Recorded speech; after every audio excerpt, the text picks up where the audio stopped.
इसका एहसास था कि चुनाव आयोग के जो डायरेक्टिव्स हैं कि BLO लेके घर में 3 बार जाएंगे, खुद ही इनोग्रेशन फॉर्म बांटेंगे, लोगों को मैपिंग करने की बात सिखाएंगे, फॉर्म भरने का तरीका सिखाएंगे। लेकिन हम लोगों को इसकी जानकारी थी कि कांग्रेस की सरकार ऐसा नहीं थी, इसलिए हम लोगों ने अपने BLA टूल्स को ये सब सारा प्रशिक्षण दिया था। लेकिन ये दुखद है कि सरकार के BLOs ने भारतीय जनता पार्टी के BLA का भी उपयोग नहीं किया। अधिकांश जगहों पर ये घरों घरों पर देने नहीं गए, कहीं किसी धार्मिक मजहबी स्थान पर, किसी कांग्रेसी नेता के किसी प्रकल्प पर, कहीं बैठकर इन्होंने सामूहिक कैंप लगा करके काम बांटे। हम लोगों ने चुनाव आयोग में इसकी शिकायत की है। हम चुनाव आयोग के आभारी, उन्होंने दोबारा निर्देश जारी किया है और कहा है कि BLOs को इनोमिनेशन फॉर्म लेकर के मतदाताओं के घर जाना मैंडेटरी है और जिन घरों पर मतदाता न मिले उन घरों पर उन्हें फोटो ले करके उसको पोस्ट करना है इलेक्शन कमीशन के पोस्ट पर। उन्होंने ये भी कहा है कि साथ में आपके BLA 2 भी जाने चाहिए। हमारे कार्यकर्ता हर जगह तैनात है। आज हम लोगों ने इसकी बैठक की, एक आध 2 दिन में देख करके अगर BLOs के आचरण में उन्हें कोई परिवर्तन नहीं आया तो हम इस टाइम सर इसके साथ साथ आज नेताओं के साथ भी बातचीत किया है सर, सुधाकर, विश्वनाथ, रेणुकाचार्य सब आए थे, क्या सूचना दिया है सर पार्टी की तरफ से? तो सब हम लोग की सामान्य बातचीत है।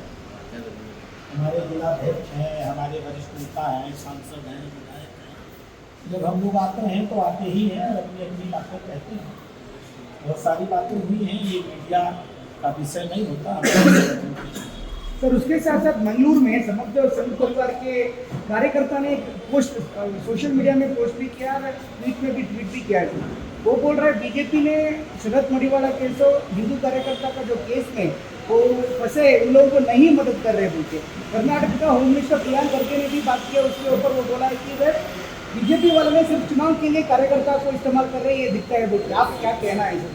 आपका कार्यकर्ता और हिंदू कार्यकर्ता ने ऐसा ट्वीट कर रहे हैं। आपने जो विषय मुझे जानकारी दिया है, मैं बात करूँगा प्रदेश अध्यक्ष से। हमारे कार्यकर्ताओं का हमारा संगठन हमेशा मदद करता है, उनकी हर लड़ाई में हम तन मन धन से साथ होते हैं और हमेशा मिलकर के काम करते हैं। प्रियांक खड़गे ने क्या कहा, अब धीरे धीरे प्रियांक खड़गे इतना बोलने लगा है कि लोगों ने उसको सुनना बंद कर दिया है।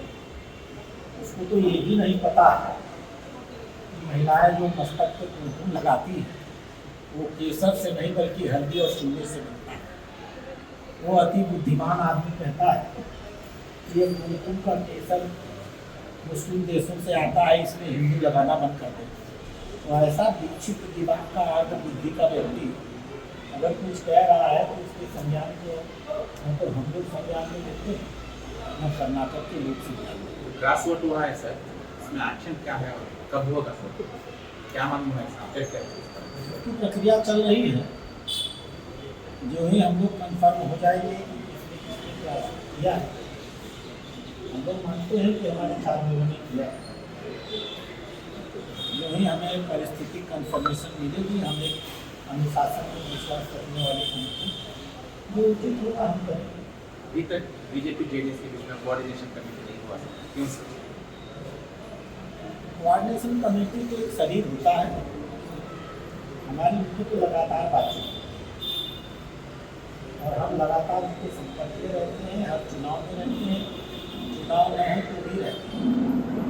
हमने अपने ओर से 3 सदस्यीय कोऑर्डिनेशन कमेटी बना दी थी, जिसमें हमारे 3 वरिष्ठतम कार्यकर्ताओं को शामिल किया गया है।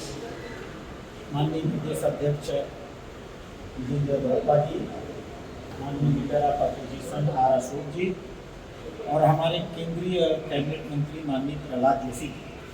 हमने इन 3 लोगों को उस कोऑर्डिनेशन कमेटी में